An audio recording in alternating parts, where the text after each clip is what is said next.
Not are too you much. laughing? It's so cold. I'm not going to fan myself that much. It's not as cold here, so I will. I It's fine. Oh no! Oh no!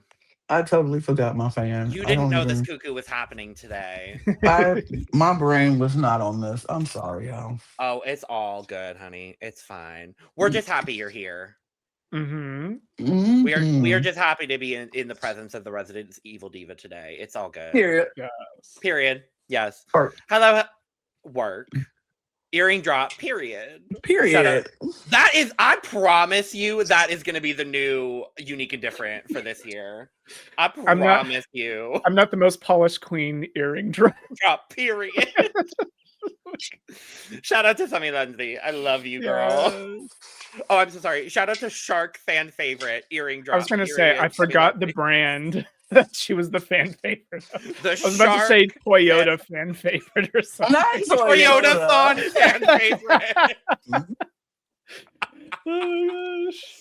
Quicken Loans fan favorite.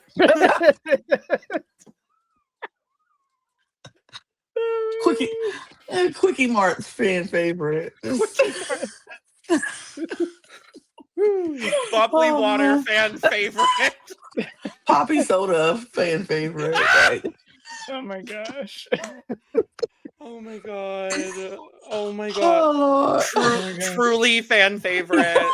Oh my gosh. Monster Absolute vodka fan favorite. favorite. Vodka. Absolute. Anastasia Beverly Hills. All right. They could do that actually. Anastasia. No, what is it? Shoppers Drug Mart fan favorite. No, wait. Scentbird fan favorite. Period. Scentbird fan favorite. Hello Fresh fan favorite. Shutterfly fan favorite. Mm-hmm. Period. Mm-hmm. There we go. Mm-hmm. Mm-hmm. All of those, Sammy. All of those. Only Sammy can derail the podcast this fast. Shout out to Sammy Landry. We love you, girl. On a franchise that's not even Canada. Whatever. Well, now that that's out of the way, hello. This is what, subscribe for this level of chaos. Truly, honestly, and genuinely. I'll get the subscribe out of the way before we even do the intro. Subscribe. Thank you. Hello. Welcome to The Cup, the Currently Unnamed Podcast, where we put the real and the tea in reality, and you can always come to us first to quench your thirst and for chaos. Thanks to Sammy Landry. I'm Logan Murphy. Say something gay. Today I am drinking some non-sponsored blackberry lemonade sparkling water because it is quite delightful. And I'm prepared to talk about chaos. Sure. That's what we do here, apparently. Hi everyone, it's me, Lana, your resident evil diva. And yes, I just popped on at the last minute because I wanted to, and there's that. And I was not prepared for any of it. And you know what? It's fine. We're gonna make it work and do what we do. But I may not have my fan, but I always have my cup mug, period. And you can get you one at lanagcreations.etsy.com. That link will be in the description below. And we do ship internationally and domestically, so there are no excuses. And if you go to the right of the screen over there, there is a QR code. You can scan it. It'll take you to the shop. Favorite the shop, like the shop. Drop me a line and say you like the shop. That'll be nice too. And then buy your merch. Do that. Thank you. And we do ship internationally and domestically, so there are no excuses. And US, really, there's no excuse for you because I'm literally right here. I'm right here. It goes right to you. So let's get it. Let's get the ordering, shall we? Thank you. And howdy, y'all. It's Mike, your beefy bodybuilding correspondent down in Dallas, Texas. I put the him and himbo in the gay and video gamer. And I'm actually drinking more of this, what is it called? Javi? Yeah, Javi. Iced coffee, zero sugar, French vanilla today. And it is delicious. It's worth drinking even when it's sub-zero temperatures right now in Texas. And I'm so ready for this podcast because just like Jane Don't said, you know, this is a bitch who can't read from Texas who is about to judge these queens. So get ready for that. I'm quite excited. I don't know about y'all, but I did not come here to be rated by you bitches. Just saying. I did not come on this podcast to be rated. I was ready prepared to be rated by the judges, but I did not come on here to be rated by you. So You wanted to be rated by the hilarious Ross Matthews? Really? yes, because I was prepared No. for that. I was not prepared to be rated by you.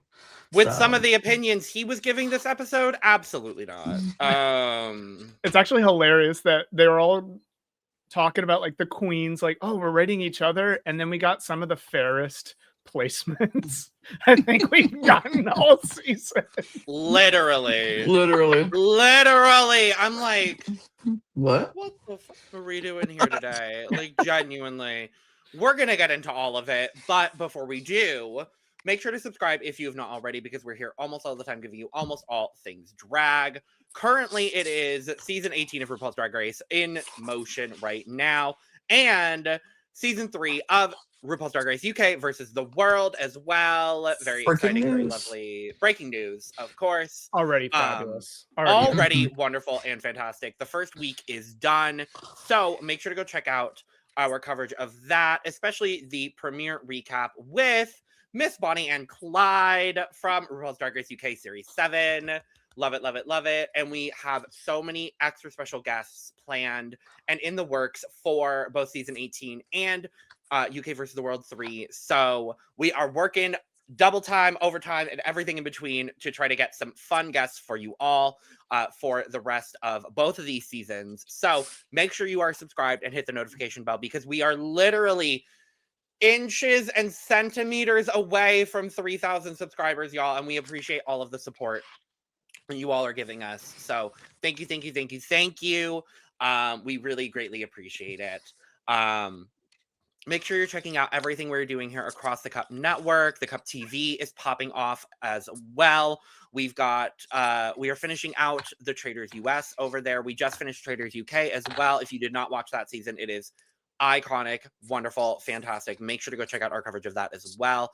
And we've got some fabulous seasons starting up here in the next couple of weeks as well. We are working on some fun content as well over there. So make sure you're checking out everything we're doing at the Cup Network. All of our links for that will be down in the description below. You can also follow us on our socials at the Cup Pod on Twitter, Instagram, TikTok, and Blue Sky.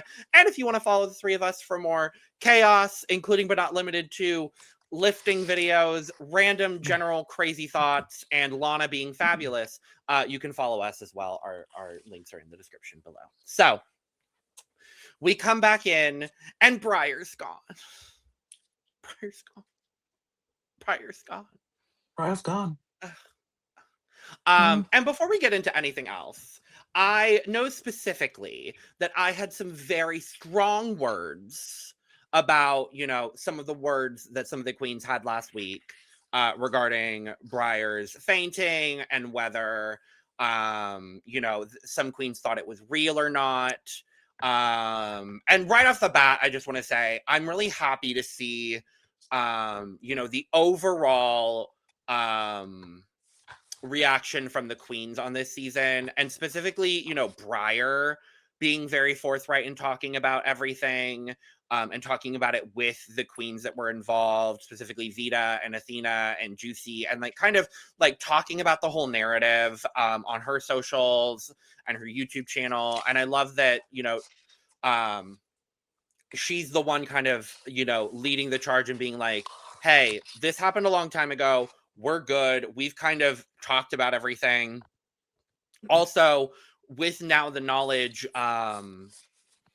that Briar talked about when she was at Roscoe's, which also, side note, sucks that she got there late and literally had to watch her elimination episode in full face and a pussycat wig and jeans and a t-shirt. Like, that sucks. I'm sorry. Like, for that to be how your elimination episode goes at Roscoe's, that sucks, Briar. Yeah. I'm sorry, girl. But to find out also that Vita like made sure she was okay throughout the whole process as well, and like was there making sure she was okay as well.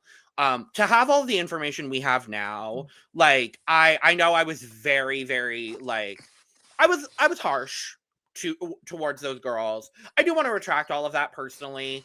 It was a very like in the moment with the information we had, you know, I deal with some medical issues that are not necessarily what Briar deals with, but are, you know, a little personal to me.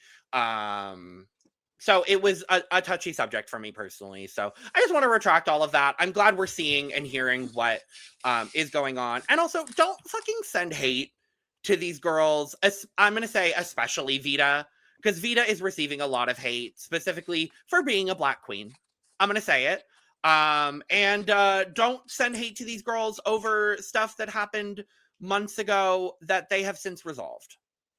Point blank. It's a TV show. It's 2026. We need to be focusing on other things and other people that are attacking all of us right now. That doesn't have anything to do with the show. Enjoy the show. Enjoy your favorites. That's all. Yeah. I kind of would want to tag along to that and be like, you know, to be fair to like Vita and Athena and Mia, they're like sitting parallel to Briar. They can't see what's going on there. They're facing forward at the judges. It's not like they're looking at Briar. And so when she suddenly collapses right as like her critiques are getting called out, I can understand if that's your first impression of like, oh my gosh, so dramatic and everything. If you saw it straight on like we saw it, obviously you'd be like, oh yeah, that's real. That was real. And I think now they're all like, yeah, no, I see that. That's real. I think let's just be understanding to their position of one, there's some reasonableness to be like why they would feel the way they did, but also two, they're making a TV show. And so they're going to embellish any feeling that they have in their confessionals because it's entertaining and we want to be entertained. Like y'all want to be entertained. I don't think we need to like get mad at anybody because I'm going to be honest, this feels like a very lovey-dovey cast. This feels like they are all very, very friendly and amicable, and any drama that they have on the screen, it's kind of like petty little shade here and there that they have long since resolved. It's been months and it's water under the bridge. Yeah. We're just seeing something that happened almost a year ago. So and they're not the only ones, and they're not the only ones to talk about it. Jane also has a confessional in this episode at the top of the episode speculating on whether it was real or not. So, you know, they're also not the only ones that bring it up. They're just the only ones that brought it up last episode. So I'll say I did watch the episode, and watching from what I watched, I was like, could she be faking it? Possibly, because in that moment, it was I feel like maybe the writing was on the wall for her. I think she felt it, and it could have been something that she was like, I need to do something to save face here. Maybe, you know, they'll fit by for me. I don't know.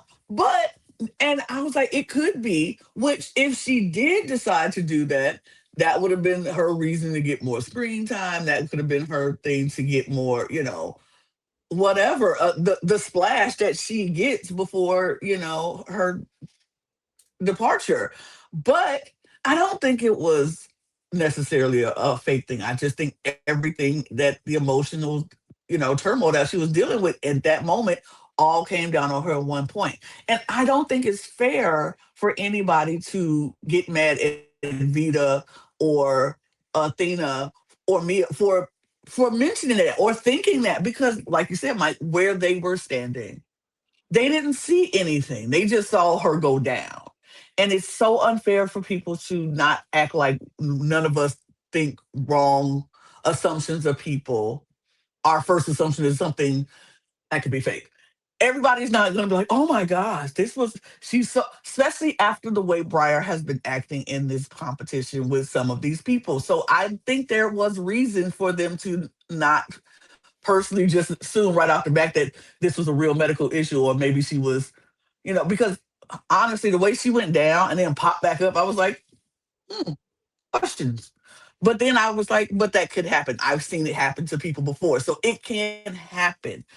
It's not a bad thing for people to make the wrong assumptions. We have to give people grace and the benefit of the doubt. And I feel like we don't do that enough in this world. We always want to jump to the wrong conclusions or the worst situations. Sometimes we just have to let the story play out and figure out all the information before we pop off. And I know it's easy to pop off. It's fun to just be like, I want to say my. Sometimes that gets you in trouble. So sometimes we got to hold it back, figure out the information, and then can come back with a clearer conscience and clear head and know what we're talking about before we do it. And I wish people would do that even online, on different podcasts, on this podcast, on all podcasts. I want us to, before we just jump to the wrong conclusion and start spreading narratives about people and being harsh and mean, just take them, especially if it's personal. And I feel like we do that as people when stuff is personal to us. We ready to jump on board, like, yeah, this is you, foul, blah, blah, blah. When it's that personal, ooh, that's the time we have to take a step back. That's the time we have to say, ooh, let me check myself first, and then I can come off and tell you how I feel about it. Because, yeah, leave Vita and Athena and Mia alone, please, y'all. It's not worth it. It's not worth it. They made an assumption. It wasn't the right assumption, but they've all fixed it. It's good. They're good now. I wish we would do that as fans on TV shows and realize these shows have been recorded long time ago. Long time ago. Yeah. I'm oh, go ahead, Mike. Yeah. I was gonna say, I know we're preaching to the choir here. I know none of our lovely listeners are the problem people. The people who do this stuff on social media aren't watching this. But if you are, please don't. I know it's not our normal listeners. Our normal listeners are wonderful. We love you. Yeah. But the people who do that, if you have any way of like influencing somebody who might do something like that, just be like, hey, they're just entertainers trying to entertain you. Like, right. And I'm glad that our position, like last week especially, was like just frustration and like hopefully like more things will come out, and they did, and that's exactly what happened. And it's exactly what happened, and I'm very glad that that's what the position that we had was, because hey, guess what? We've watched enough of this show to know, hey, that's exactly what happened. So but when we come in, Kenya's a little plucked, as she should be. And Miss Discord is a little plucked, and I will say, as she should be. I'm going to be honest. I thought her explanation of why she was a little, frustrated by the judging was pretty valid. I personally still would have had her in my bottom 3 based on, the overall challenge. But I thought her reasoning was quite valid, going, I have, the judges saying, the outfit was fine, but I don't love your walk. And then Rue is saying, I love your walk, but you didn't sell the outfit. I'm like, yes, those are contradictory critiques. Yes, Discord, you are correct in feeling frustrated for what's going on right now for you. Yes, this is valid. Like, I would agree. That is very frustrating. So, like, having some of the girls being like, I don't know what Discord is on about. I'm like, no, I get it. I see you, Miss Discord. I understand. Like, that is quite frustrating to see her. Like, did I like the outfit? No, not really. But I understand her being frustrated by getting these very contradictory critiques. Because it sucks. It's something that we clocked right when Rue brought up the walk to Discord. We were just sort of like, Discord asked, is it bad? And Rue immediately is like, no. And I'm like, the walk is bad. The walk is hilarious, but the walk is bad. And I don't like, it feels like Rue's just toying with this poor queen here. I mean, Discord's going to be one of the most iconic queens from this season. Don't get me wrong.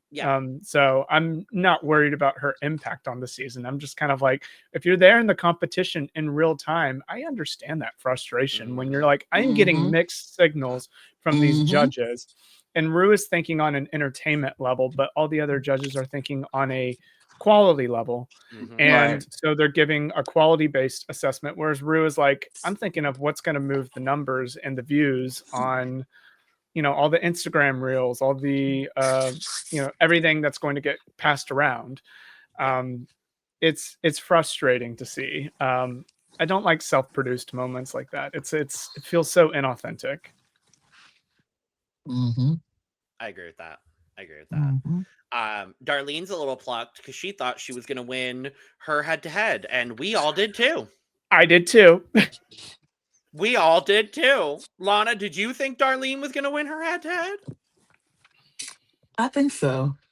Yeah, we all I did. think so. And Darlene did too. And everyone did except for Vita. I'm gooped and gagged that some people came to defend Athena's outfit. Well, I'm not surprised Vita did. They're in love. So I'm not surprised. But I'm just sort of like, Darlene, hold your own, because that was a sickening outfit. Yeah. I don't care what garbage about the shoes they made up to make you lose it, but whatever.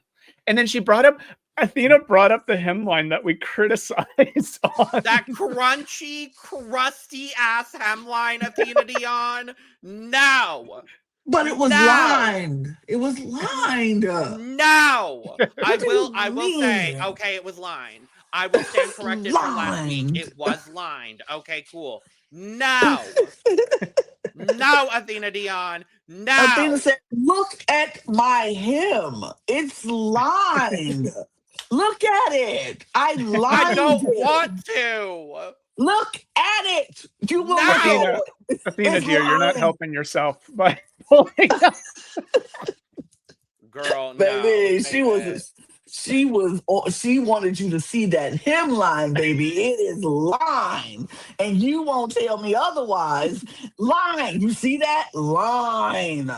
I love I how see it. bothered I she see it. gets. I see it, girl. I don't give a fuck. Darlene had a better dress. Oh my gosh, it's so funny how easy Athena gets so like, And they I know it love too. it.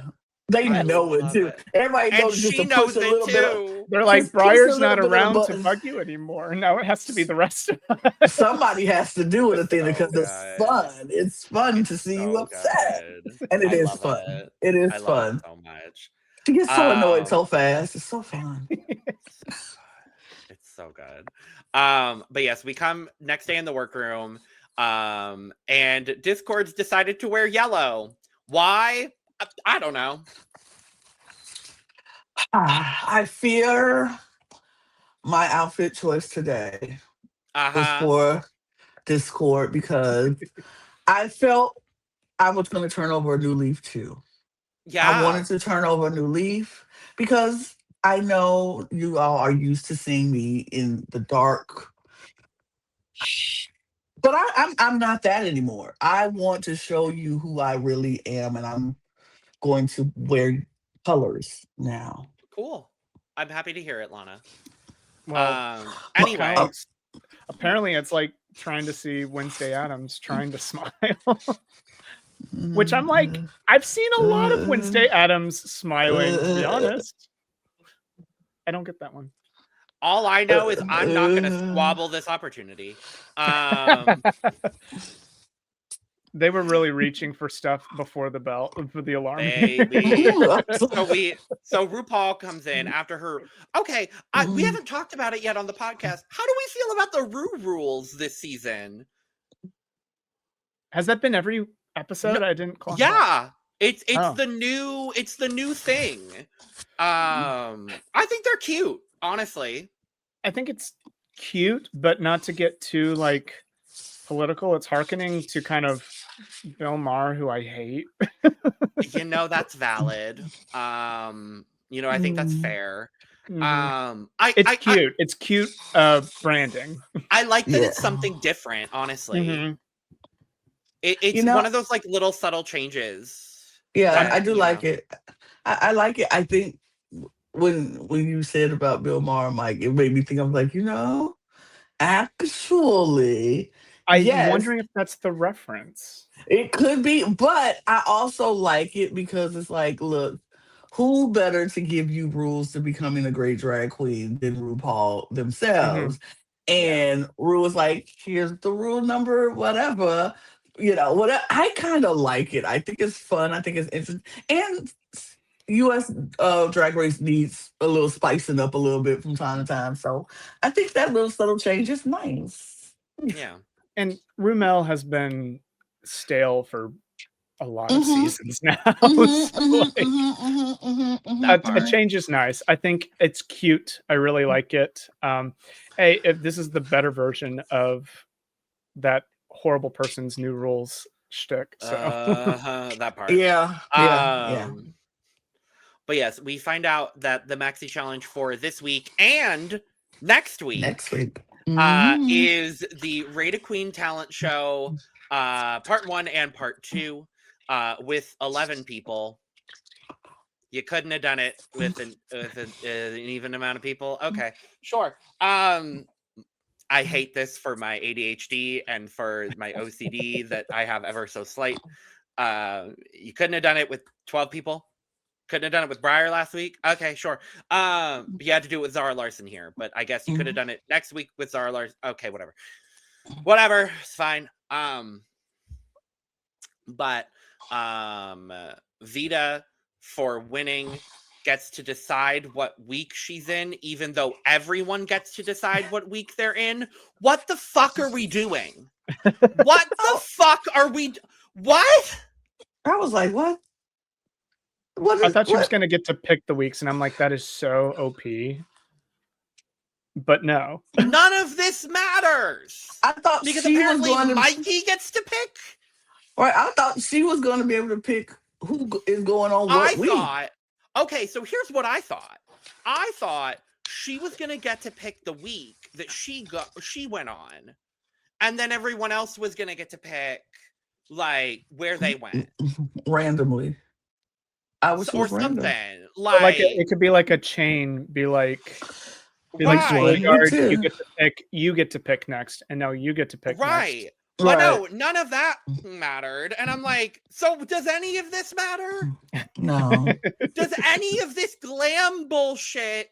I'm going to pick the Dions. The Dions are protecting Mia and Kenya, and Sierra pulls them aside. And like, does any of this bullshit matter? By the end of the episode, I'm like, what does that have to do with anything? Bitch? Nothing. Get my pocketbook. I'm leaving. All this strategizing, all this talking, and it was a lot. I was like, okay, move it along. Can we get to the talent show? It was a lot of talking. It was a lot of planning. It was a lot of alliance building. It was a lot of people realizing they're playing 3D chess and not checkers and all this nonsense, only for us to get to the whole episode and be like, none of that mattered. We just are going to just judge it fairly. The way we should have done it in the first place. Like, huh? What are we doing here? Like, it was so much. It was so much jibber jabber and talking and fluff. And I'm like, oh, we're strategizing. Oh, we're going to get some strategic moves. Oh, this is going to be fun. All for nothing, nada. Zero strategy played into this whole thing. It was like, ooh, that was a good talent program. I enjoyed that. I'm rating it high. That was good, high. That was good, high. Bad, low. Like, nothing was strategic. But go ahead. But you know what this did prove to me? I want this entire cast put in a Big Brother house. Take the entire cast and put them in a Big Brother house. Oh my gosh. It would Athena would run out screaming. Waffle Wednesday every day. And that's what I want. Athena would run out of that house screaming if she had to be locked in there with Briar all that time. Hit the red button and be like, I need out. And I want it. And I need it. She will walk into that diary room. She will walk into that diary room and never to come back. I need them spinning circles around each other. She will be Audrey, just like, I can't do this. We have other people like Nene with all of her reactions are like, Just imagine Kenya in the diary room the whole time, just like, I don't know. She would Kenya would be the diary room. Kenya would evoke. Kenya would evoke. Absolutely. Kenya would evoke. Absolutely, she would. Like, I'm telling y'all. Kenya would evoke. We will have Juicy trying to go back in and change her vote. Absolutely. Because she made a mistake. Like, I'm telling y'all. Who would vote for Chuck? Briar. I voted for Chuck. No, you voted for Chuck to leave. Leave. Oops. Can I change that? No. Who's winning? Because I have my pick. Sierra. Oh, I think that's a great pick. Yeah. I think Sierra would do so well in a social strategy game. Or Mia. Ooh. Oh, I could see Mia's that too. really good. And she's physical. I think Mia. I like Mia as a choice. But see, here's the thing. As we know in Big Brother, some seasons are like comp people season is like, oh, that comp person is they did really good and they have some social skills. Mm-hmm. Some seasons are our social seasons where the social queen will end up winning it all because the people like them. I think from this cast, the person who wins is going to be somebody who falls squarely in the middle. And so for me, I will give it to Juicy because I give it to Juicy because I think she's gonna be so sociable, and then people are like, oh, she's Juicy, she's a baby, we don't want to mess with baby. Yeah. Juicy, we don't want to get rid of Juicy, and Juicy sneaks her way right on to that end, and then by the time they get out, everybody likes Juicy, so now why not pick Juicy? And I think she can be physical too. Loves Juicy. Like Juicy is everybody's little sister and one of them is a daughter. And absolutely, niece, and a niece, Yeah. And I think they will come after. Yeah, they will come after Athena and before they come after Juicy. So I disagree. I think honestly, I think there would come a situation where somebody would be smart enough to put Athena and Juicy on the block together. They would vote Juicy out before they would vote Athena out because Athena would just spiral. Athena's a bigger shield. See, when I asked that question to the group, my mind went to one name and one name only, and that's Mandy Mango. And I still stand by the fact that Mandy won that lip sync. Briar does too.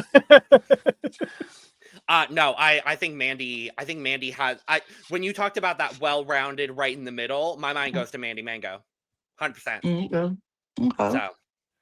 And that's been our Big Brother interlude in today's RuPaul's Drag Race Season 18 recap. This was Big Brother, though. And I loved it. I was like, oh my God, they're Florida social... who can't read coalition. And then the Glam Coalition. Which and the leftovers completely fell apart. And the leftovers. And then everybody else, yeah. It was lovely. I loved every bit of it. But no, all of the strategy happens, all for it to all fall apart. Nene can't make up her damn mind, and Kenya yells at her just to go into confessional and goes, "I shouldn't have yelled at her." That was so funny when Nene's like, "No, wait, I want to be in the second group," and then Kenya's like, "I just asked you." I just asked you, girl. What are we doing? Oh, yeah, that pissed me off too. How are you going to vote for me, girl, when you're not in the group? Yeah, you can't vote for me if we're in the same group. Like, come on. Oh my gosh, there was so much hoopla and ballyhoo. It was a lot of hubbaloo. A lot of it. For not. Yeah. For not. Nothing. For literally nothing. Please. And I love the whole time Mikey just like being very sweet to Nene, being like, take your time, you're good. Like, I love Mikey. Mikey's Can I just say, I love Mikey Meeks. I love this whole cast. Can we wake this up for a second? This whole cast. Mm-hmm. I think period. It was something Jonathan said last week while we were watching. He's like, I think this is probably the fastest I've ever been so ingratiated to a cast. Like, so immediately, like, I love every single one of these people. And it's going to be hard to watch some of them go. I agree. I didn't have that. Oh, really? Okay. No, like, honestly, the first couple of weeks of watching the show, I didn't watch it right away. I had to go back and watch. And I just didn't feel as connected to this cast right away. It's really taking me some time to get. And I really thought that I was going to be that person, like, I'm in it. Like, let's watch this season. It hasn't been that way for me, but it's slowly getting a little bit better. I think the more I get to know the girls and the more we get to see them, and I hate to say this, the more it dwindles down and some of them leave, it's going to be like, okay, okay. So I'm now connecting with the girls who are. I feel like I'm going to connect the most to the girls who are at the end of the season, unfortunately, because it just didn't grab me like that. But I don't hate this season. I just feel like I just personally didn't connect with this cast right away. But now I'm starting to enjoy it a little bit more. I'm starting to feel a little bit more. I'm starting to grow into like, okay, okay, all right. I still have my favorites, but it's like, okay, I'm starting to Mhm. grow. So it's interesting. I love that everybody is having the different experiences, like instantly gravitated to them. This is a great cast.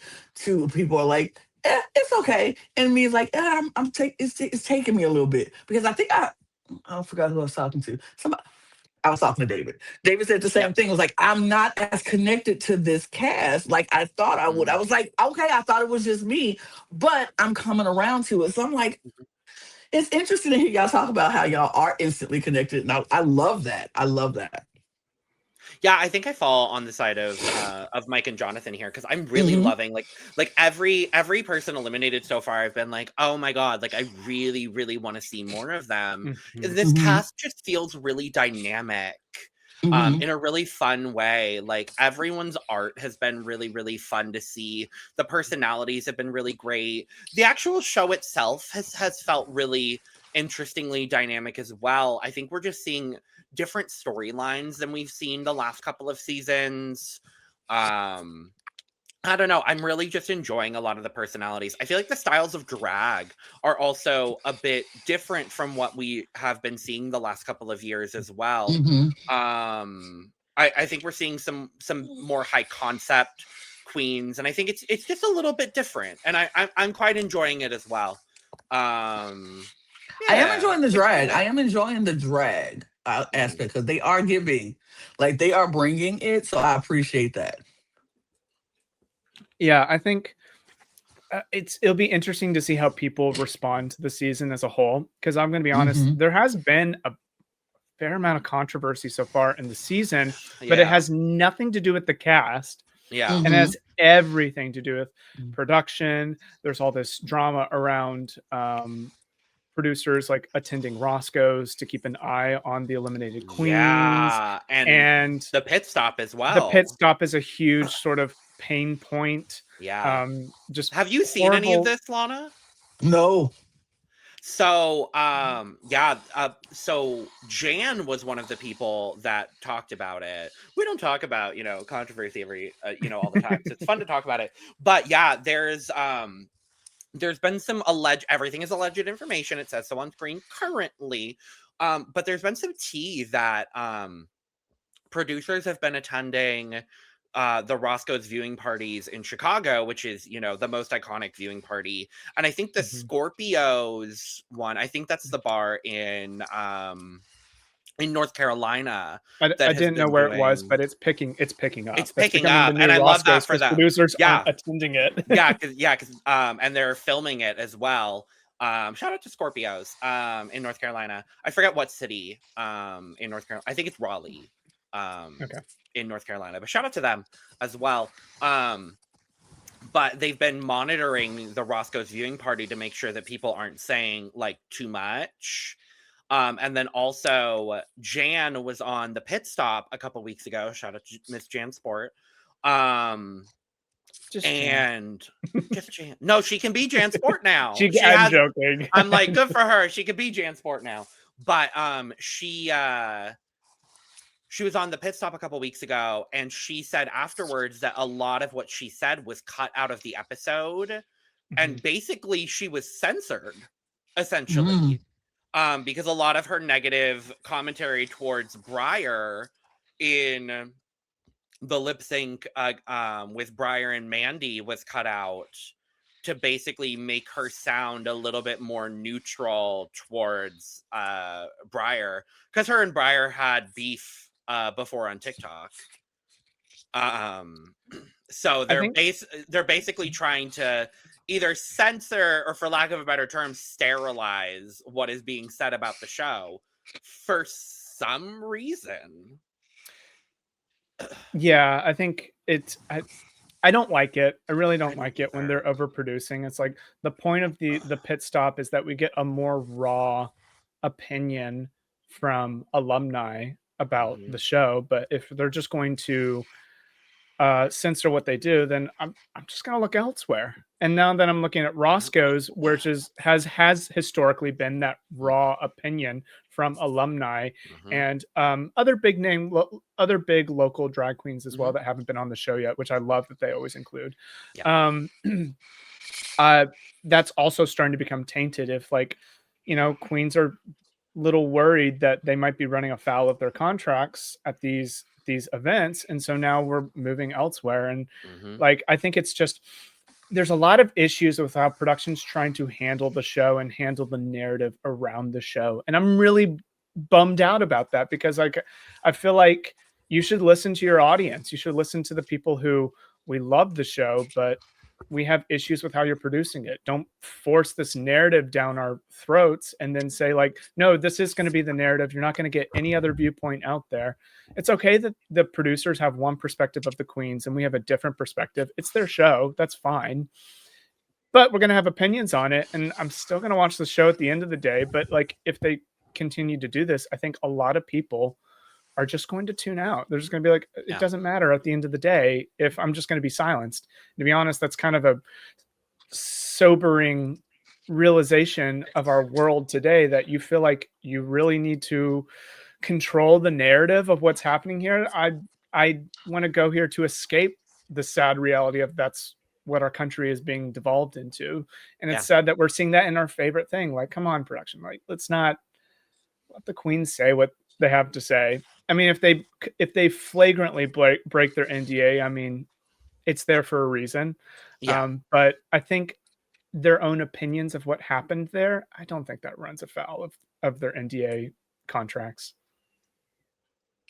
I agree with that. I agree, but unfortunately, like you said, this world that we are living in, and this being television, is still a business, is still an industry, and they report to higher ups as well. These producers on this show report to people who are higher ups than them. That's fair. And these higher ups have their way of what they want their network to, you know, how they want their network to be perceived. And unfortunately for this show, it happens to be on MTV, ran by Paramount Plus, who ran by CBS, and all of this Paramount umbrella, who is very much under thumb with what is going on in this world today. And their higher ups are not seeing or don't care what we as the fans want to see. They don't care that we're like, this has been long going. The queens go to Roscoe's, they go and give their raw emotions, their thoughts about things. And, you know, it's supposed to be after the show. They know what the NDA is, so they won't go too far, but they should be able to go far enough where they're at the line and can say how they feel and blah, blah, blah. Those people don't care about that. They don't. Yeah. What they care about is the bottom line. And the bottom line is we're being censored in this world. Unfortunately, we're being censored more and more every day in this world that we're living in right now. And is it fair? Absolutely not. It's not fair, because we're supposed to have freedom of speech and freedom of expression and all of this. But that's not the world we're living in right now. Hopefully things will change, but that ain't the world we're living in. And so right now, we have to do, we get to use our platforms to say how disappointed we are, and we could talk about that and say that, and hopefully, and just, we speak to the void hoping somebody hears it. And so that's what we just need to keep doing. Just keep speaking out about it. And production, y'all know what y'all doing, and the people who y'all reporting to, y'all, you know who they are, and you know what it's tainting your product. And so you need to start fighting back for your product as well, not just listening to the higher ups and their bottom line, because you also have a bottom line. So let's find a happy medium somewhere, because I it's going to get to the point, like you said, Mike, people are going to tune out. It's Mhm. starting to get so overproduced that it's going to be like, what the heck are we watching this for? right. And there's Very well said. already, and so many people are already dealing with Drag Race fatigue that, Yeah. like, once you start overproducing it, so many more people are just gonna, like you all have said, so many people are just gonna start tuning out. And it's Mhm. like, this is a show that's been on for 18 years. We want to see it hit 20. We want to see it hit 25. You know what I mean? Like, we want to see it hit those milestones because it deserves it. Because we want to continue seeing queer art. We want to protect queer art, damn it. Like, and we That was have in my to. notes too, Megami reference. I And love we it. have to, especially in this day and age, we have to protect Absolutely. queer art. And that's the problem. The people who are the higher ups do not want to protect queer art. So we need to protect it. And Yeah. you have platforms like us who are going to talk about it regardless. Well said, Lana. Bravo. Because she's I- what? An ally. Yeah. Period. Yeah. Yes. And Love with our all that being fabulous said, allies.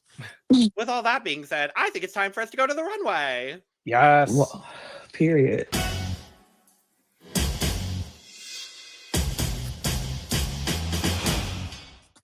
With no big deal, just Zara Larson. No big deal. Oh my gosh. Hey, girl. Mike, I'm Yeah. just gonna, oh my God, reveal. Reveal. I had Don't a worry, reveal. everyone. He got his pecs out. Everyone breathe. You're all fine. I promise. I was gonna say something feels very off about this, but you fixed it. Thanks. I took off my Everyone coat, breathe. which You're Thanks. fine. I'm gonna get in front of the comments. That's faux fur. I would never buy actual fur coat. That's a we faux all- fur coat. Well, you know, someone there is gonna be like, "Oh, Someone. how dare He's- you?" Yeah. How Support dare you the refer. animal Someone, cruelty. someone's probably already commented on it. And then left. I've probably already replied to it. It's fine. I got you. If you I if just you wanted did to- it, yeah. I If you wanted to put did your now, fears outside. all right, put it aside. And thanks for the reveal. We appreciate Yeah. that too. But I'm be honest. I see how excited you both are about Zara Larson. You had no clue who this woman is. I have no idea who this lady is. You've probably heard her music without knowing who she is. I probably have not. Oh. I have no idea who this woman is. Have you never heard Clean Bandits Symphony? No. I just wanna be Wanna part be of part your of your symphony. symphony. No. That's Zara Larson. Really? No. It's I like don't a listen to- mid 2010s like mega dance hit. Okay, I'm trying to think. I'm trying to actually think if there is anything else that you would have heard of. Also, shout out to that music video. It is like a great LGBT representation. Like it's a symphony. A guy's like conducting a symphony for his boyfriend in the audience, and you don't realize really it until cute. the end. His boyfriend like gets up and he like gives him hearts and everything. It's so cute. I actually really don't think there's anything else Lana would know.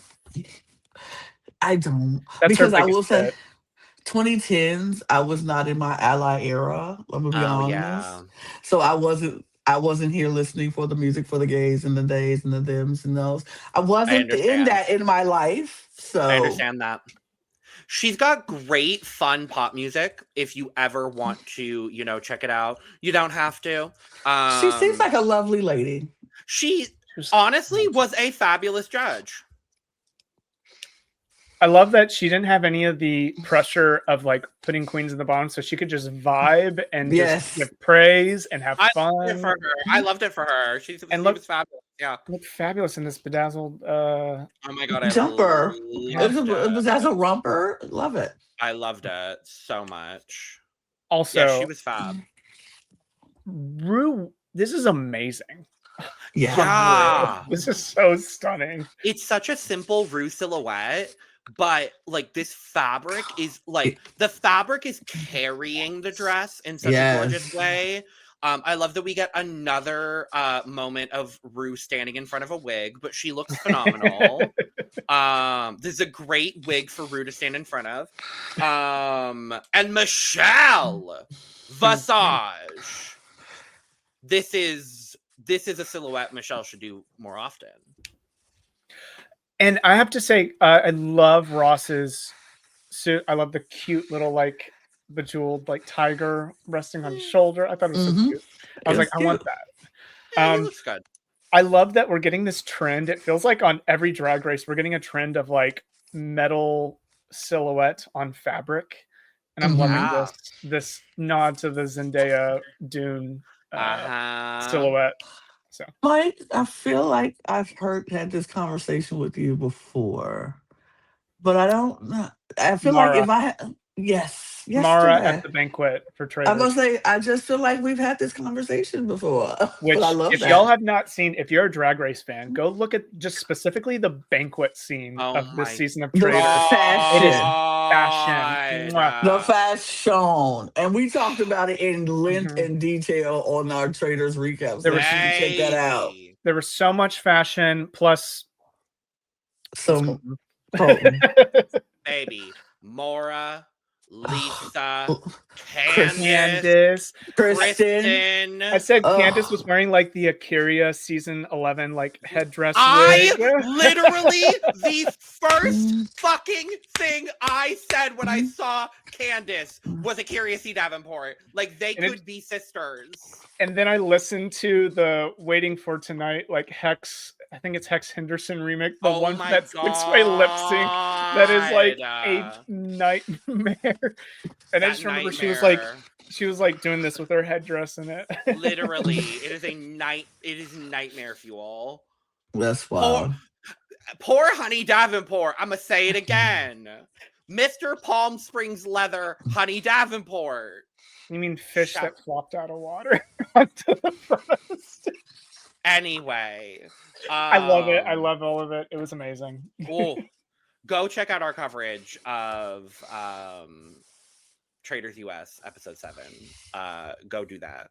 We have a whole little fashion moment. Work. Evaluate the fashion. Yes. I said I did not know that Traitors was going to turn into Project Runway, but here we are. And it did. I love it. And I love it. I love it so much. But yes, work, icons, love them all here. They're great. Look at our queens looking not their best because I love doing fun, dumb screenshots of everybody. You're all welcome. In the spirit of Rate a Queen, I figure we can all rate a queen. It is so easy. This is the easiest rating.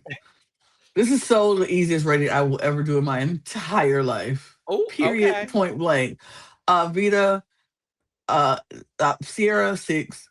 Oh. Vita 5. I will put that.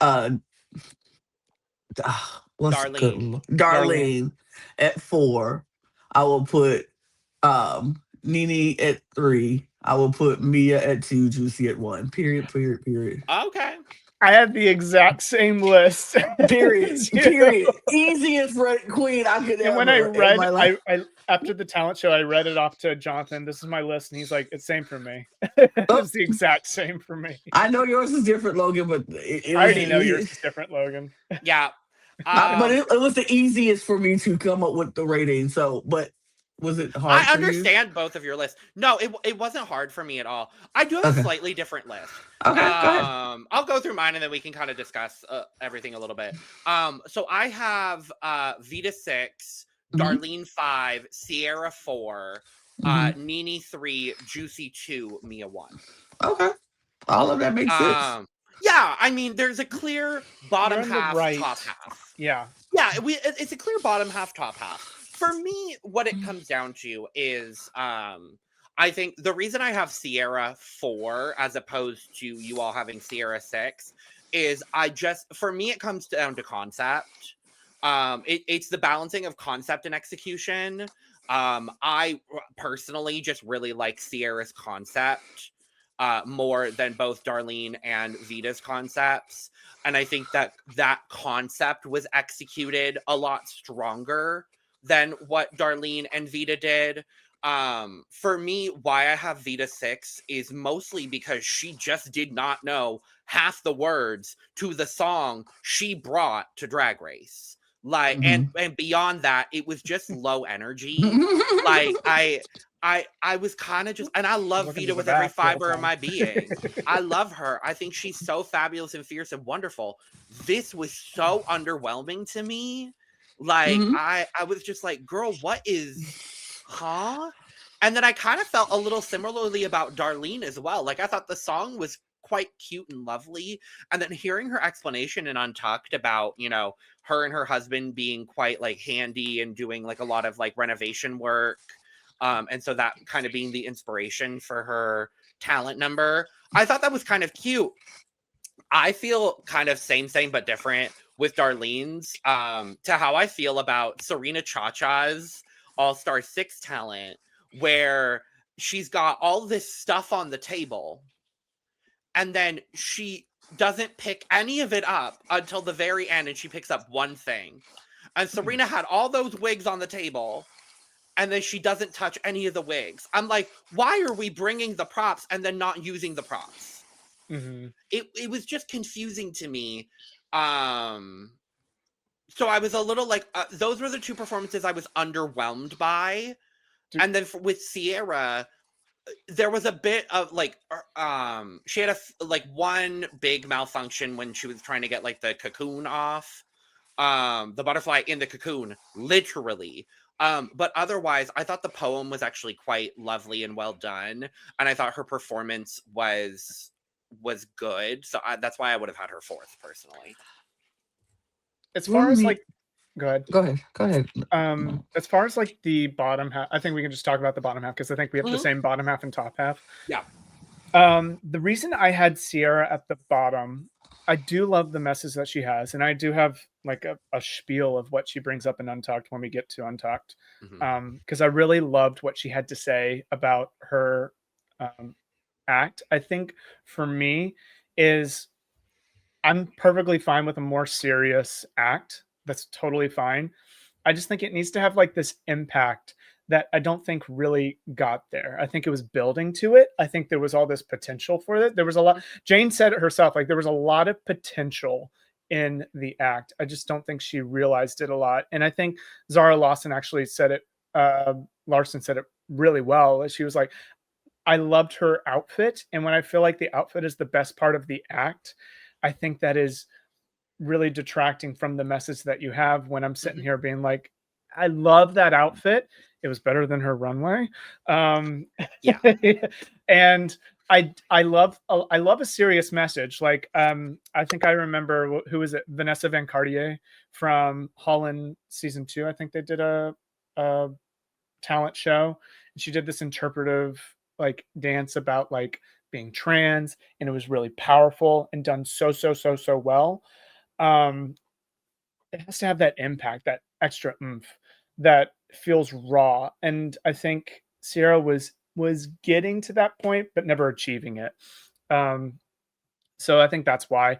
Vita was very close to the bottom, though. I'm going to one, shoes on the runway. Come on, we need heels.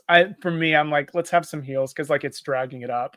And I was doing this earlier. She looked to the back so much, and and it was just very strange. I think the idea of the performance was just ill-conceived because I feel like for a talent show like this aerobics thing, I feel like Alyssa Edwards already did this and did it so well. Don't try it in front of Ru unless you're really going to be so amazing with it. And then Darlene, I thought Darlene was funny. I thought Darlene was middle of road. I think it wasn't as clever or funny or punchy as I would have wanted it to be from someone that I see as really clever and funny. It just didn't have that extra touch, especially, I hate bringing up other franchises for it, but like UK versus the World 3, I think Kate Butch had a very so funny and clever and cutting like comedy bit for her talent show. that I'm just looking at somebody who is also, I think, a similar caliber of comedy queen, and it just didn't really achieve that. And I do agree on the props just weren't used as well. It was funny. I think it's so Darlene, and I loved the little details that she had in it. I love the jewel on the outfits and the screw earrings. So funny, but I thought it could have been punchier. It could have been more fine-tuned. I thought there was potential in the act. I just put Vita a little bit higher than Sierra just because I do think that she did some performance and moves that are impressive, and there is value in that. I think so many people like to discredit like the dancing queens and be like, oh yeah, they dance really well, they shouldn't be in the first. I'm like, no, I think that there's talent in that. I do think there's talent elsewhere, but I think if somebody dances really well, I think Vita did have some good dancing in her performance that I think Sierra just kind of missed a bit more, the mark a bit more for me. Yeah. On that point, I was going to say, and I forgot to mention it in my point, I'm sorry, Lana. It felt like there was a little bit of like majorette moves in what Vita was doing. I wanted more of that, actually. Like, I wish she had been able to blend like that 80s aerobic style of what she was doing with more of that like majorette inspiration. Because I think actually that could have been a really fun way to like approach it. If that was, I think that might have been the angle she was trying to go with. At least that's where I saw it. And it felt like it was at like 60% of where she was going. And I kind of almost wish she had been like 80s aerobics, like almost into majorette, like had some kind of reveal into it. Because I think that could have been a really fun twist on it. And like I wish she was just stuck with Drake. Right, or just gone full majorette. Yeah. Right, or just done a majorette routine if she has, and I don't know if she has that full like experience with it either. Right. But if she does, like that would have been so sickening to see. Like I would have lived to see a full. I would live to see a full majorette routine on Drag Race. Like that would be phenomenal. Yeah, she can buck it down like that for real. Right, I don't know if she can, but. I would live to see a majorette routine on Drag Race. Like that would be incredible. But yeah, if she has those skills, I would have loved to see it.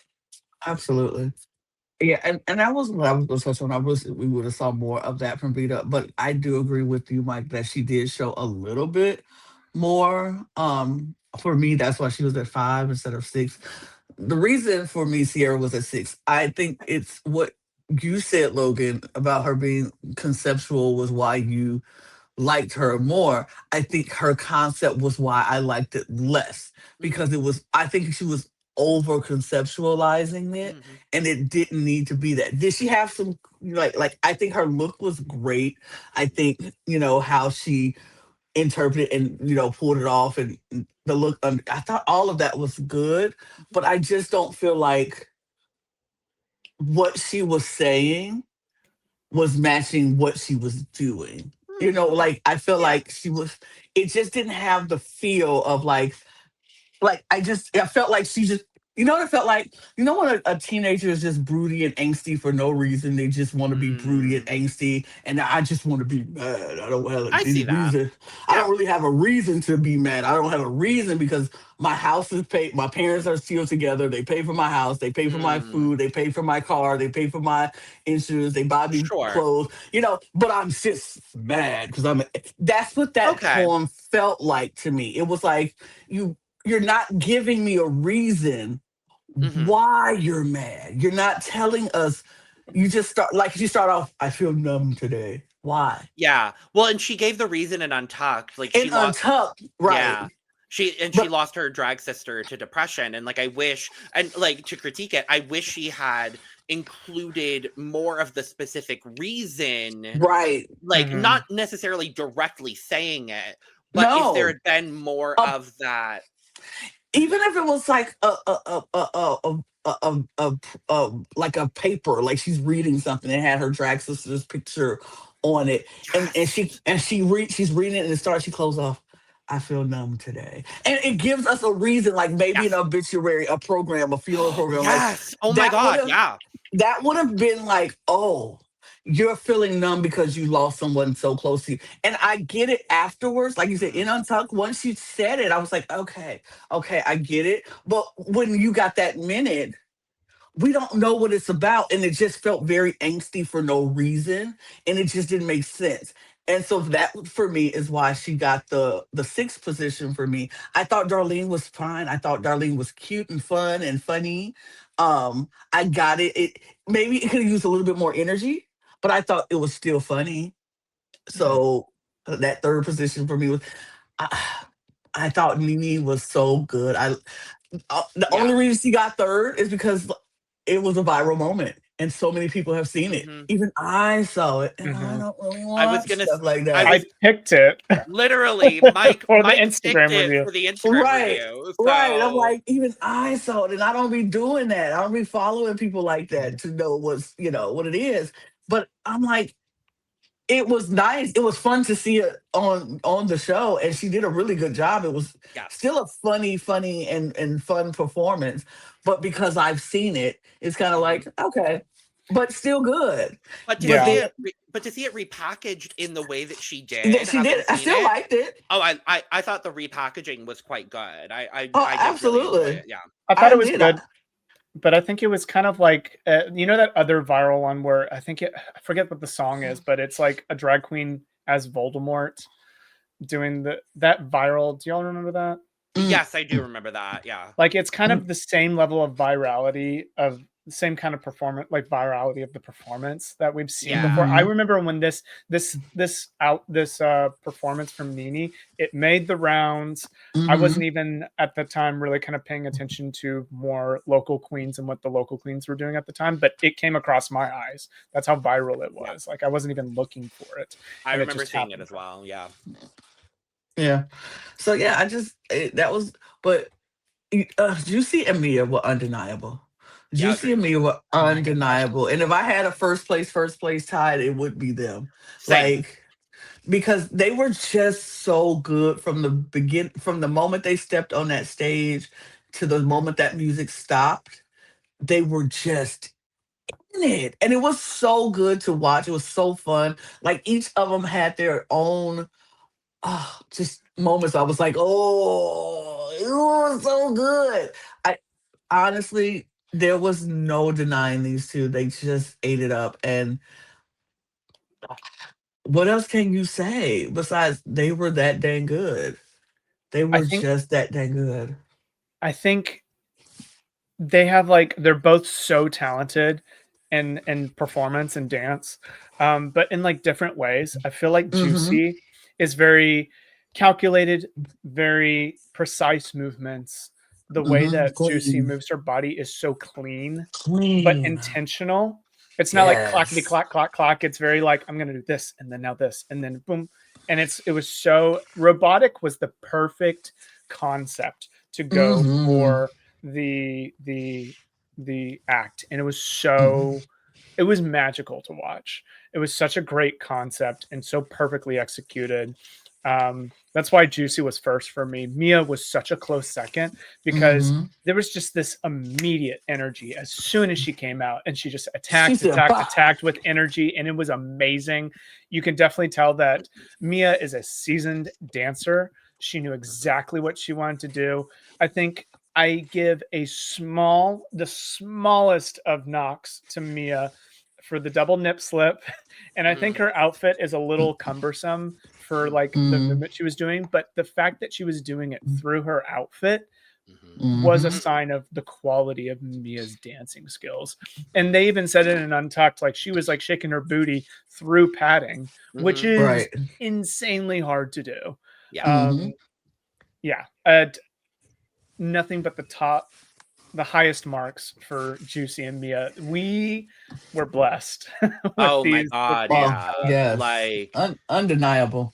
sorry, week 2. You have a lot to live up to. Like, oops. Mm-hmm. I'm like, Um, I turned to Mm. Jonathan. I was like, we should go to Miami. right. We need to get over there. Cup trip to Miami to go see all the Yes. girls. Like, I'm down as fuck. Like, I will say I did have Mia over Juicy in my rating. Like I agree with you all. If I had a joint first, it would be them. The reason I have Mia just slightly over Juicy comes down to honestly the fact that Juicy's song sounds a little bit more like things we've heard from Drag Race talent show songs before. And Mia's felt a little bit more original. Just based on what we've heard before. But I think I love Juicy's inspiration for it. It's so up my alley as a gamer. I fucking loved it.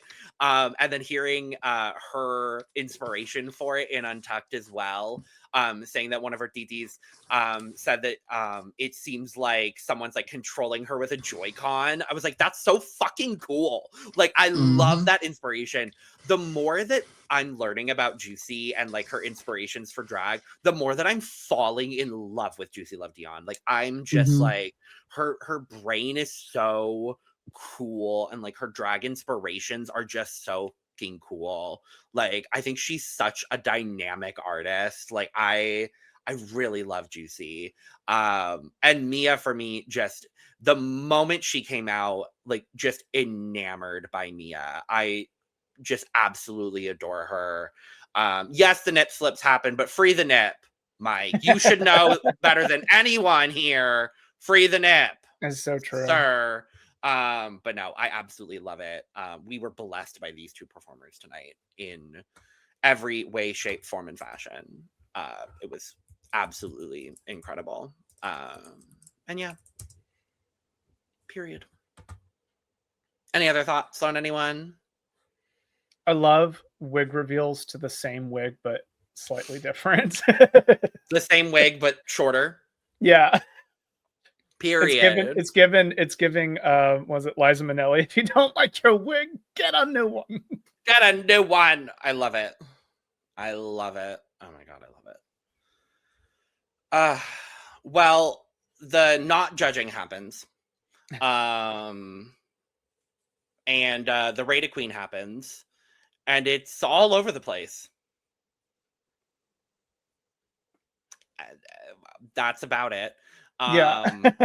Untucked happens, and we've pretty much talked about all of it in the midst of the pod already. But I have a couple of things I wanted to highlight. One, I do want to give Sierra her flowers for bringing up what I thought when she was talking about her inspiration for her act. I teared up. It was so real. Like, she has a testimonial about her drag sister who was struggling, basically like trying to cope with being trans in today's America. And then eventually, sadly, unfortunately, she lost her drag sister to depression. And it's just so heartbreaking. What really, really got to me, so I'm not going to get emotional, is she was asked to put on makeup for her drag sister so that she could be buried. And she said, quote, so she could be buried the way she wanted to be seen. And Sierra started crying, and then she had a funny moment where it was like, she looked fierce. And she looked so fierce. And I was like, yes, of course she did. That was such a heartfelt like testimonial. It hit me pretty hard because I've talked about on the pod before, but I deal with like chronic bouts of depression throughout my entire life. And I can only explain it to people as like, just, you have good days, and then you have days that are just, you cannot explain why. You feel bad. You feel spellbound. You feel like no matter what you can do, you just feel like there's no hope in the world. You feel like that you're all alone and nobody truly understands you. Depression is just such a horrible feeling. You're a prison within your own mind, and it's just negativity no matter where you look. And so it just hit me really, really personally. And honestly, anybody who deals with depression every single day that they push through and they power through, they are a survivor. They are a fighter. And you know, you're a fighter, you are a survivor every day that you decide to push on and hold on to hope. And I feel so horrible that had happened to Sierra and Sierra's drag sister as well. I think it's I cannot imagine what it's like to be transgender or have gender dysphoria or anything similar to what is it? I forget the term, but like not feeling the gender that you were assigned with at birth in today's America. I feel like I can't imagine the struggles that you have to go through. I'm very mask presenting. I'm very like cis. I'm cis.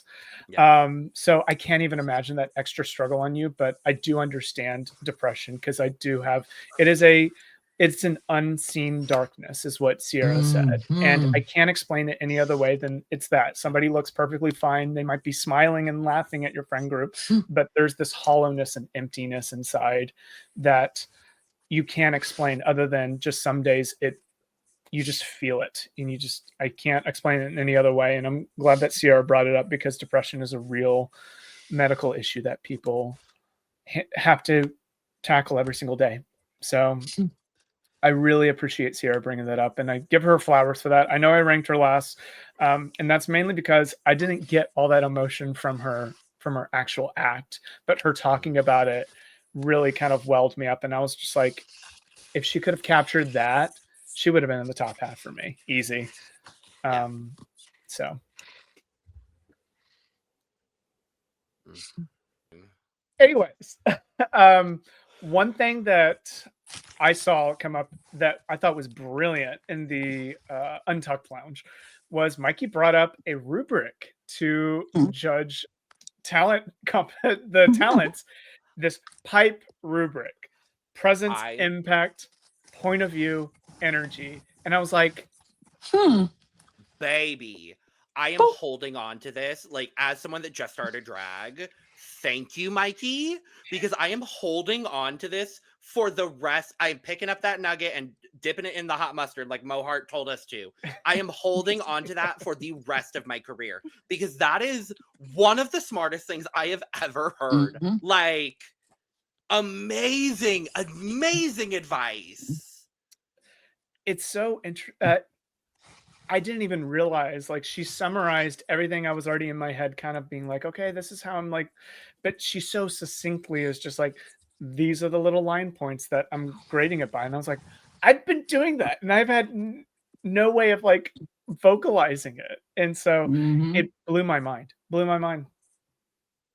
Yeah. That's just, she's smart. That was just a good way to look at it. Yeah. Pipe rubric. I love structure. I love good, like, you know, I don't like when it's muddy or anything like that. Just, I'm an accountant. I love lines. I love some totals. I love when things balance. So just a rubric is lovely. I love a good rubric. Right. I love at the start of Untucked too, when Athena's like, Mia, where's Mia? And Mia's just over at the snacks and she's like, I wish a bitch would. I love Mia. I love Mia Star. In case anyone needed to know, I love Mia Star. I said that at least 15 times watching the episode. I was like, this. She has become one of my favorites. Same. Yes. Same. And I did not see that coming. I did. I'm not gonna lie. I did. She's just the best. Simply she's the like best. From like all angles, she brings the drama, she brings the fierce. She has such a high caliber performance. I am so excited to see where Mia goes this season. And like, yes, she's technically like been doing drag, quote unquote, for like 15 years, but she's only been back doing it for like what, 3 or 4 years. Like, it's quite impressive to see. Like, I'm loving her. Yeah, loving her. Shall we talk about some Rated Queen results that the queens did? Sure. Unless you have anything else from Untucked. No, I was gonna say, like, and the grand result of all this politicking is exactly what the judges said, basically. Except one of the judges didn't have the actual person that was in the bottom, so you know, whatever. Yeah. We find out that Nene, Vita, and Darlene are called safe. even though from what we saw, 3 of the 5 girls that voted in the Rate a Queen this week did put Darlene as their bottom queen of the week.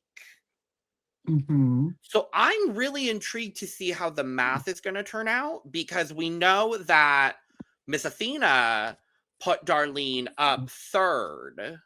Mm-hmm. I meant to pull all of the stats that we did see, and I didn't have time to do it, unfortunately, because I went to a drag show last night where Mr. Randy Wild performed, and he was quite delightful. Yes.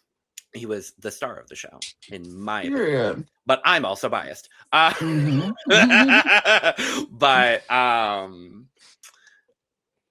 But yeah, Darlene was 3rd from Athena. And then, like, so I'm interested to see how the math went. I didn't go to fucking school for math, but I'm intrigued to see how the math went with that. But unfortunately, our dear sweet Miss Sierra Mist is our bottom queen of the week. I'm devastated.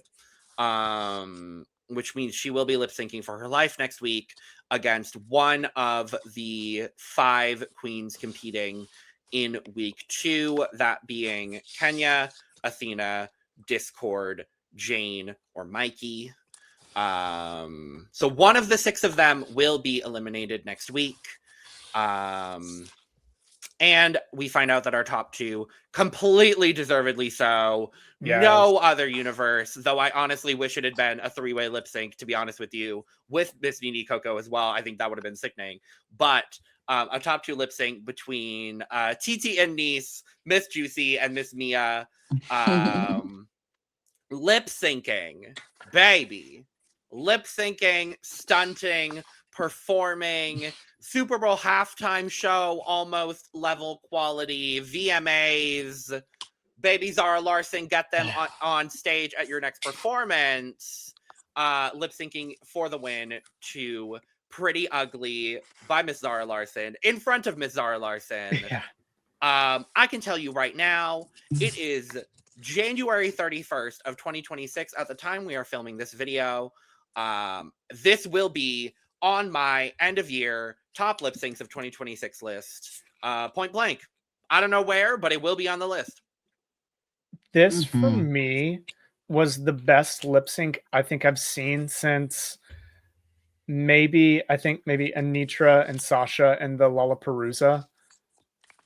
Just so amazing. Or didn't Aurora and Near Enough lip sync Aurora against and each other? Near Black Velvet. Yeah. That was amazing too. Those are the only 2 that come off the top of my head. I was going to say, we just saw a really great finale lip sync, Van and Ebony. That was very good as well. I would put that caliber up there as well. Also, I would say Ebony and Miss Caramilk to Work by Kelly Rowland as well. You know, we've gotten some good quality lip syncing so far this year, but this was so good. Like, I feel like the lip syncs have been fine. I just feel like this week with this one, and then spoiler alert for the premiere of UK versus the World 3, Fontana and Godland, I thought was also an amazing lip sync. Incredible. I think we've been spoiled for lip syncs this week. It's kind of incredible. I agree completely. This was so good. This was what I expected when they announced them as the top 2 from watching their talent show performances. I was like, oh, we're about to get a show. We're about to get a show. They need to go on tour together and just buck the house down every week, because they are throw in for her, and then with Juicy's mother, Morphine was a Morphine. Oh, yeah. And then Athena Host and Athena Host. Like, let the Dion's and the Dion adjacent go out. Athena, Morphine, and Juicy are going on tour in Australia here shortly. So I don't live in Australia, so I need them to bring that back stateside, because I don't live in Australia. But this was just so good from beginning to end. Like they both had their own, and it was so fun to see them next to each other performing it because they do have their own distinct style Yeah. about how they perform.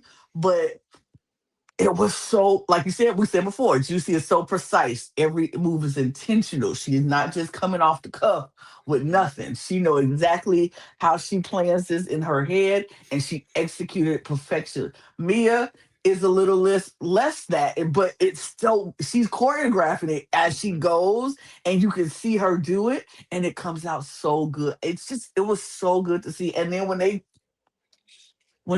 Juicy put her hand on Mia's shoulder and they walked that stage together side by And side and went Mia all the way grabbed across it, and and grabbed, baby, that's that the moment they little both won.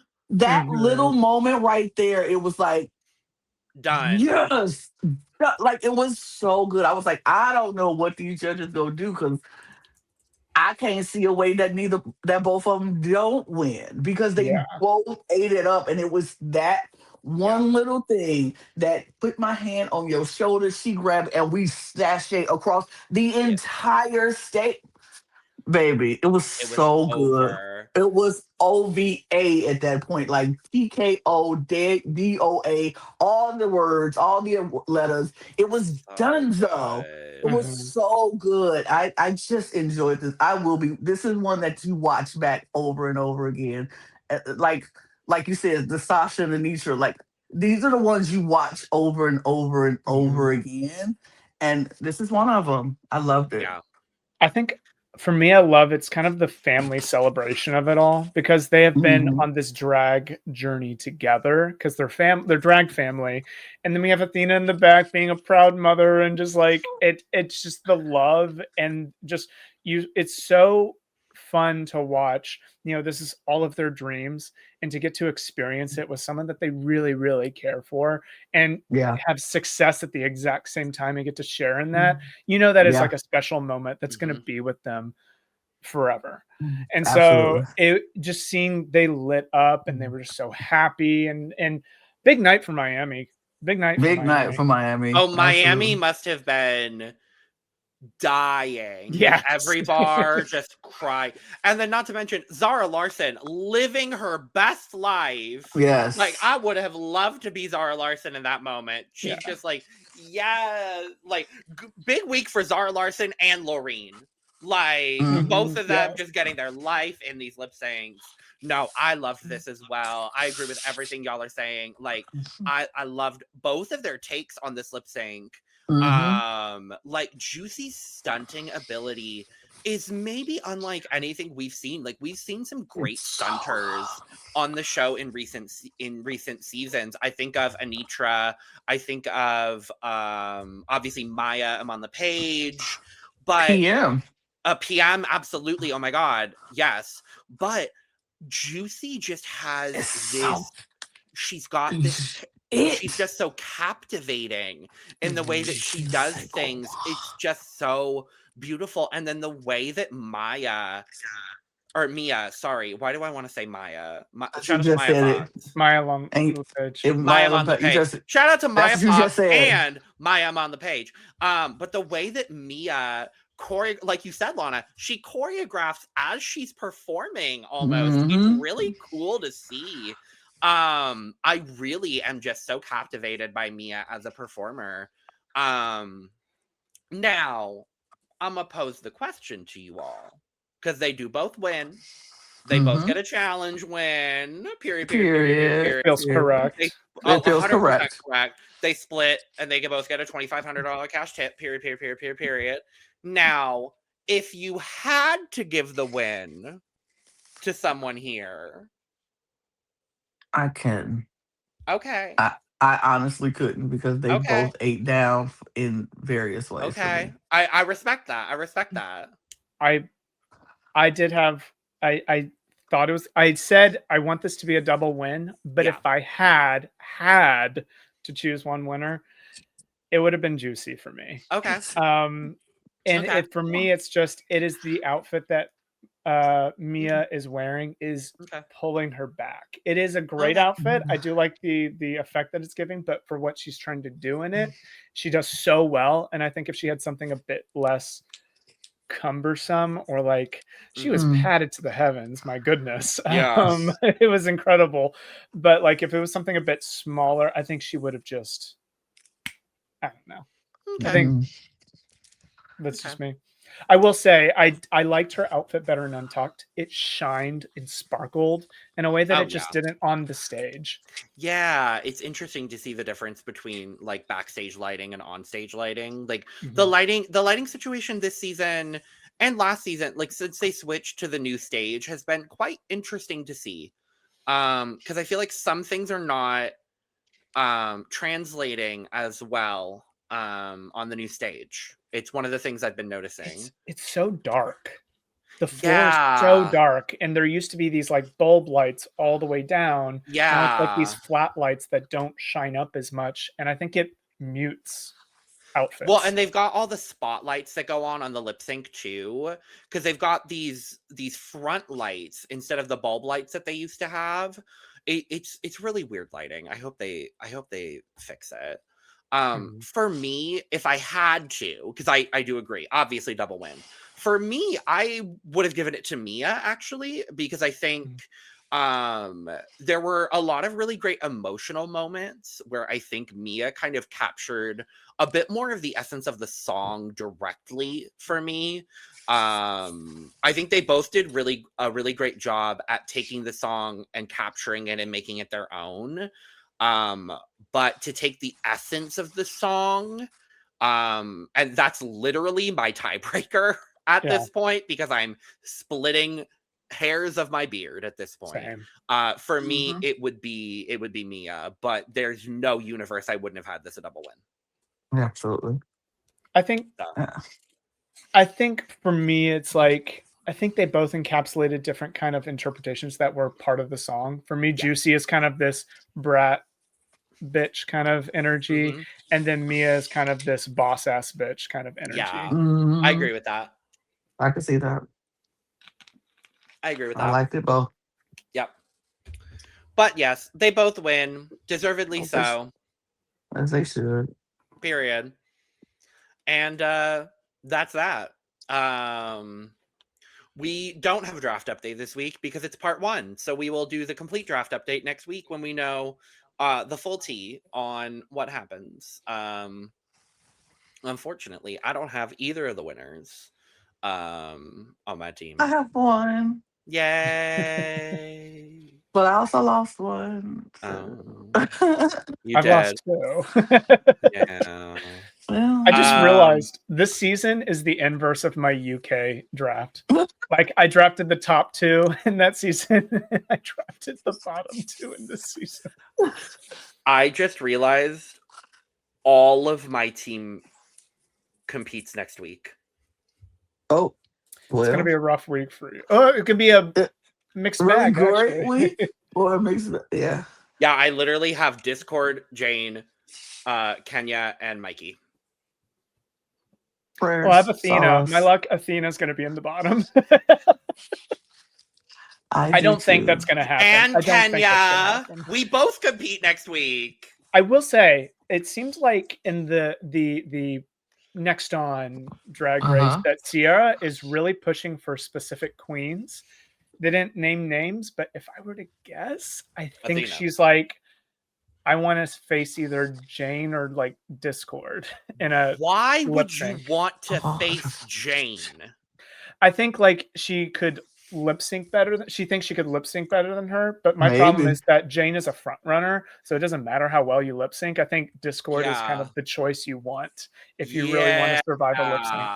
I think 100%. Like as much as I like Discord, 100% in this situation, I think you want to go up against Discord. Absolutely. Like I think that's the obvious pick. So we shall see.